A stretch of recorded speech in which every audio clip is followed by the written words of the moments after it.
అలాగే టీఎన్జిఓస్ మిత్రులకు, పిఎస్డబ్ల్యూఏ ఆత్మీయ బంధుమిత్రులకు ఈరోజు ప్రమాణ స్వీకారం, ఈరోజు సన్మాన కార్యక్రమం చేస్తున్నటువంటి వారి కుటుంబ సభ్యులకు, వారికి పదవి విరమణ చేసినటువంటి భవన్ జీవిత సభ్యులందరికీ కూడా నమస్కారాలు తెలియజేస్తూ, ముందుగా ఉత్తమ ఉద్యోగులుగా సన్మానం పొందుతున్నటువంటి ఉద్యోగులందరికీ కూడా పేరు పేరున ధన్యవాదాలు, కృతజ్ఞతలు తెలియజేస్తూ, గత 40-50 ఏళ్ల నుంచి ఈ భవన్ ఉత్తమ ఉద్యోగులకు సన్మాన కార్యక్రమాలు ఏర్పరుస్తూ ఉంది.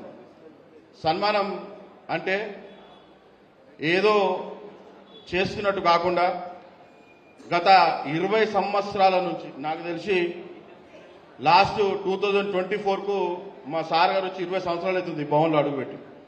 20 సంవత్సరాల నుంచి వారి చేతుల మీదుగా లేకుండా ఎన్నడూ కూడా ఉద్యోగులకు కానీ ఉపాధ్యాయులకు కానీ సన్మానం చేసినటువంటి సందర్భమే లేదు. ఖచ్చితంగా కూడా వారు అటెండ్ అవుతా ఉన్నారు. అలాగే చాలా ఇది ఉద్యోగస్తుల సన్మాన కార్యక్రమం అంటే ఉద్యోగుల సమస్యలను కూడా మాట్లాడుకున్నటువంటి కార్యక్రమం ఉండాలి. ఎందుకంటే దాదాపుగా చాలా మంది ఉద్యోగులందరూ కూడా ఇప్పుడు ఇబ్బందులు పడుతున్న మాట వాస్తవమే. ప్రతి ఒక్క ఉద్యోగి కూడా ఈ మార్చి వచ్చిందంటే మాకు పెద్ద గుదిబండ అయిపోతుంది. ఐటీ పేరు చెప్పి దాదాపుగా 2 నెలల జీతాలు మొత్తం కోసేస్తున్నటువంటి పరిస్థితి. అలాగే ఇప్పటి వరకు కూడా డిఏ లేవు, ఇస్తామన్న పిఆర్సీ లేదు. చాలా వరకు ఉద్యోగుల సమస్యలు కూడా పట్టించుకున్నటువంటి సందర్భం. ఎందుకంటే నాకు తెలిసి అన్ని పథకాలు తెచ్చినట్టు ఉద్యోగుల మీద కూడా పథకం తెస్తే బాగుంటుంది. ఎందుకంటే పథకాలు ఉంటేనే పైసలు ఇస్తున్నారు. మన పేరు మీద కూడా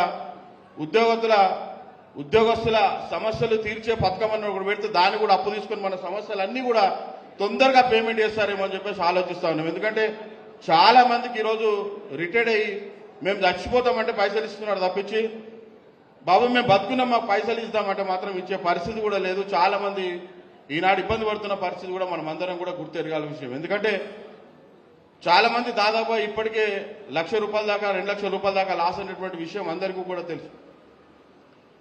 దేశంలో అత్యధిక డిఏలు పెండింగ్ ఉన్న రాష్ట్రం ఏకైక రాష్ట్రం ఏదంటే తెలంగాణ రాష్ట్రం ఈరోజు. మరి ఖచ్చితంగా మేము కూడా ఉద్యోగ సంఘ నాయకుడిగా కాదు, ఈ పిఎస్డబ్ల్యూ సెక్రటరీ, ఎందుకంటే మాకు 300 మందిలో 150 మంది రిటైర్డ్ ఎంప్లాయీస్ ఉంటారు, 150 మంది వర్కింగ్ ఉంటారు.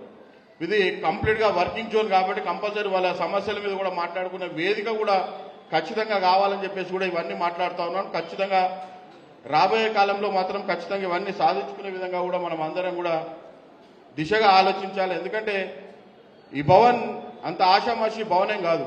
దాదాపుగా మా గురువులు, మాకు చదువు చెప్పిన వాళ్ళందరూ కూడా, మా వెన్నంటి ఉన్న వాళ్ళందరూ కూడా మాకు ఈరోజు వాళ్ళు దారి చూపినటువంటి నడకలో ఈరోజు అందరం కూడా మేము నడుస్తూ ఉన్నాం.